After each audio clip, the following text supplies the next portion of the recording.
My research paper is about the Bible, what the Bible could have been meant for, and how the world was affected by the publication of it, which is why it is important to consider what the times were like when it was written. In 1455, the Bible was printed by Gutenberg on the printing press, so it is safe to say that the Bible has been affecting billions of people every day for many centuries now. It all started in Israel, where the Bible is said to have originated from. In preparation of this presentation, I have read chapters from the Bible and from several online sources such as The Life of Jesus and the History Channel. Today I'm going to be talking about the political, economic, and cultural setting of Israel during the first century. According to the History Channel, Israel is a small country in the Middle East about the size of New Jersey, located on the eastern shores of the Mediterranean Sea, and bordered by Egypt, Jordan, Lebanon, and Syria. The nation of Israel, with a population of more than 8 million people, most of them Jewish, has many important archaeological and religious sites considered sacred by Jews, Muslims, and Christians alike, and a complex history with periods of peace and conflict. Now let us move on to Israel's political system. The article, Life of Jesus, states that for thousands of years the Jewish people were ruled by the Roman government. The Roman government practiced syncretism, accepting that all religious beliefs, philosophical teachings, and government systems are ultimately compatible or a reflection of a larger system, the Roman system. They practiced one of the first one country, two systems policies, pronouncing that all people had religious freedom, political freedom, and freedom of thought, yet maintaining strict control. In May 1948, Israel was officially declared an independent state with David Ben, the head of the Jewish Agency, as the prime minister.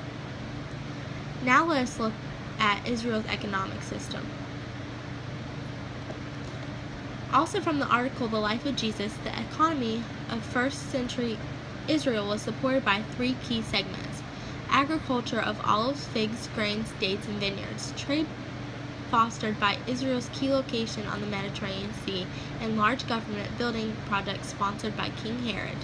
King Herod employed many laborers by commissioning many public works, i.e. building temples in Jerusalem, palaces, ports, fortresses, stadiums, ornate stone carvings, etc. There was a very large disparity between the rich and the poor. The upper class was made up of the temple priests and priestly aristocracy, including the Sadducees, a Jewish sect. The middle class was comprised of traders and merchants, artisans, stonecutters, masons, and sculptors and craftsmen, metal, wood, cloth, dye. The Pharisees, another Jewish sect, sages, scribes, and teachers were also part of the middle class. The lower class was made of laborers, weavers, stone carriers, slaves, or non-Jewish people taken into slavery because of debt, and the unemployable, such as the blind, insane, crippled, etc. The Roman government required heavy taxation of its people. Tax collectors were local employees considered to be outcasts and traitors. Jews were also required to give sacrifices to the people, sometimes in the form of money, and usually by purchasing sacrificial animals to offer to the priests. Traveling teachers made their living by traveling from town to town and accepting gifts from those who came to hear them. During the first century, the temple courtyards had often become a marketplace. Local merchants would sell sacrificial animals at excessive cost in order to turn profit from tourists or religious seekers that would come to the temple. Finally, let us look at Israel's day-to-day culture. The village area of Nazareth was populated mostly by Jews, but also with some diversity of Syrians, Greeks, and Romans. The major city of Palestine was Jerusalem, which was more cosmopolitan and contained far greater ethnic diversity. The common language in the Roman Empire was Greek. However, at the time, it was common for Jews to also use Hebrew and Latin and Aramaic. Jesus' everyday language was Aramaic.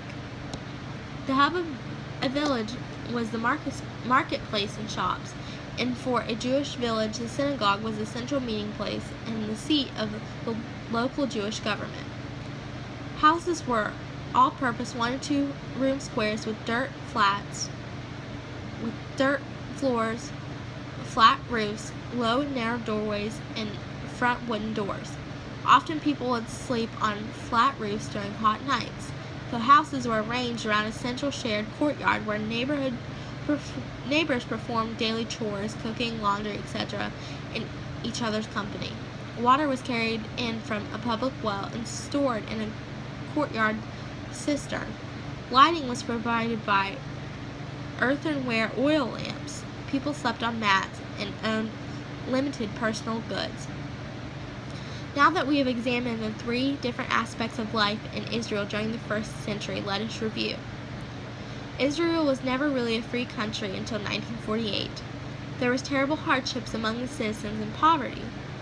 Perhaps the hardships of Israel prompted the authors of the Bible to do something about it, and that's why the Bible was written to give people faith, which resulted in uniting most everyone in the common belief system of the legal system and ethics that are in place today. Thank you.